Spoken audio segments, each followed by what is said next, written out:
Hey guys, this is Lauren Becker from Finding Freedom Within, and today I want to talk to you about triggers.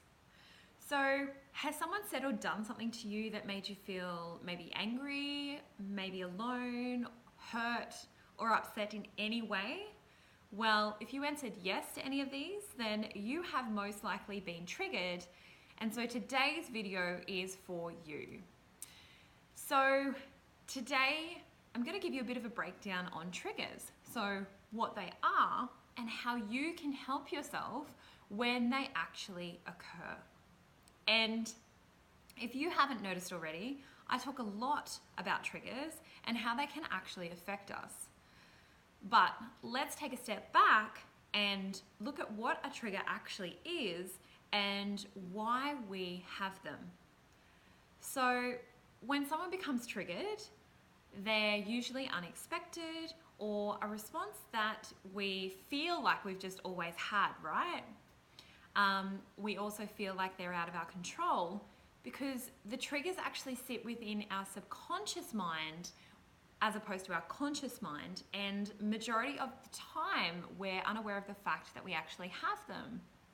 And so here's what normally happens right after you have been triggered. You react with old defenses or survival strategies. So, a trigger is really just a conditioned response that we respond with when we're challenged or when our survival feels compromised, right?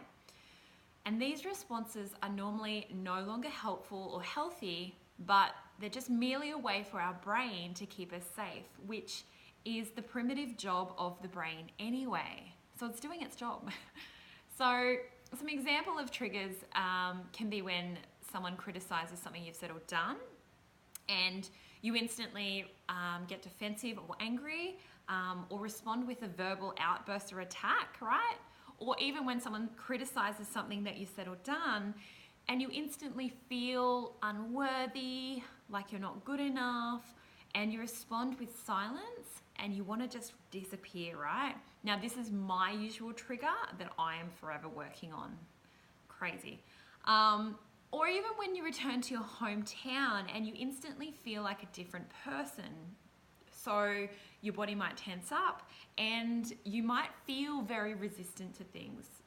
So triggers can be really obvious, like someone threatening you with a knife, or they can be subtle, like some of the examples that I've just mentioned. They can also be related to our senses, okay? So, for example, the smell of alcohol, if you've experienced being around an alcoholic, another person's smile, that reminds you maybe of a past abuser, the smell of perfume or cologne, a style of clothing, a particular flower, or even the sound of a car horn can trigger you. So they can also be particular dates such as like wedding anniversaries, the death of a loved one, or even birthdays can trigger you off.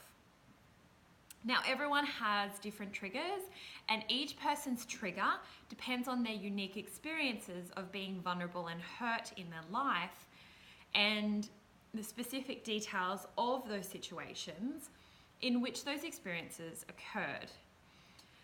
And the trigger is always real.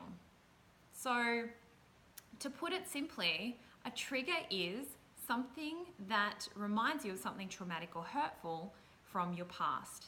So it triggers an association or memory to this experience in your brain, right? Now, sometimes we can be triggered to imagine what is happening right now is actually like what happened back then, and that the outcome is going to be the same, when in actual fact we know that it's not similar at all, or it even just reminds us that because we feel vulnerable in the same way we did when that hurtful experience happened in the past. So feeling that vulnerability. And as I mentioned before, sometimes they can be obvious, but majority of the times they are really subtle and we're never aware of them, right? So for example, you can be talking with someone and all of a sudden you feel angry or frustrated Or maybe your body might start to completely freak out, your heart might start racing, or you might start to panic, and you have no idea what has actually set off that reaction. And sometimes we can take the time to reflect on this, but more often than not, we don't, which then just continues the cycle over and over again. And sometimes we might not notice our triggers, but those close to us might, or even a therapist or practitioner might, right? And it can be so beneficial to discuss our triggers or overreactions to those people who we feel comfortable around, or even a therapist or practitioner, in order for us to work through them. Now, triggers that involve other people's behaviors are often connected to ways in which we repeat unhealthy relationship patterns from ways that we've learned in our childhood. For me personally, I've had an unpleasant experience in the past around alcohol with someone close to me. And so now, in this experience, I continue to go back again and again to this person, regardless of how much I was suffering and they were suffering. I could see that clearly, and I could see that it was totally an unhealthy situation. And what it actually did was bring up within me a deep sense of unworthiness and lack of respect for me within myself at the time. And now when I'm with a partner who drinks, I observe within myself the same feelings of unworthiness become triggered, and I respond with silence and a desire to escape. So my fight-flight response that I mentioned earlier. So things that other people do, especially those close to us, and especially in situations of conflict, remind us of hurtful things that have been done to us in the past.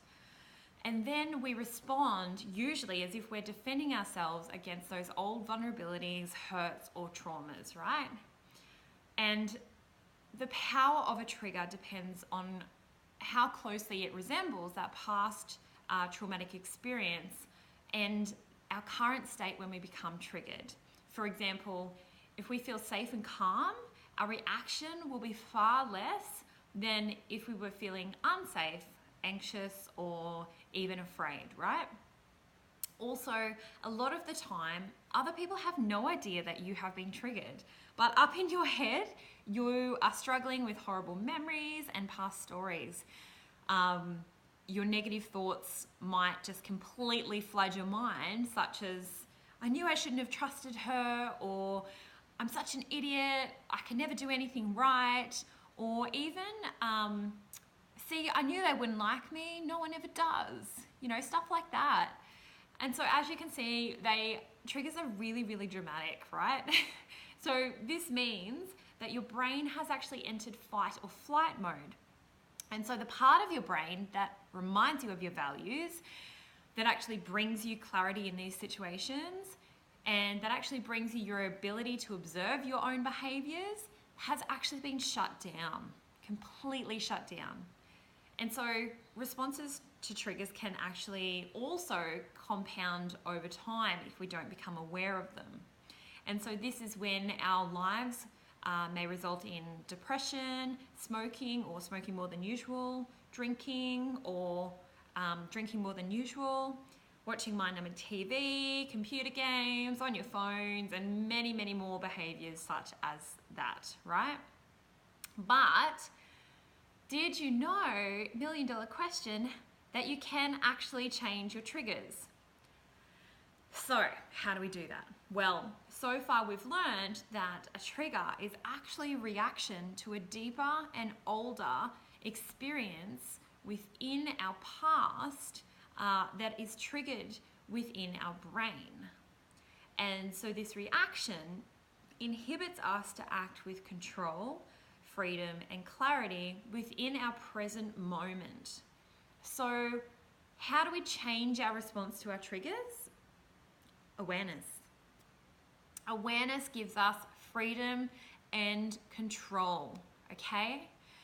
So when we are aware of our own unique triggers, we allow ourselves to understand why we have been reacting in that way. And when we combine awareness of our triggers and understanding of them, then we open ourselves up to the freedom and control of choice. So the choice to choose to continue to react in that same way from our past, or the choice to choose to respond in new and healthy ways. So resulting in your ability to free yourself from suffering around these triggers and choosing to rewire your brain and to respond in like a more healthier and freeing way. So this allows more fulfillment within your life, relationships, and every other area of your life. So changing your triggers is definitely not an overnight thing, guys. And similar to good health, it requires your constant assessment and dedication to the improvement of your being and your overall well-being.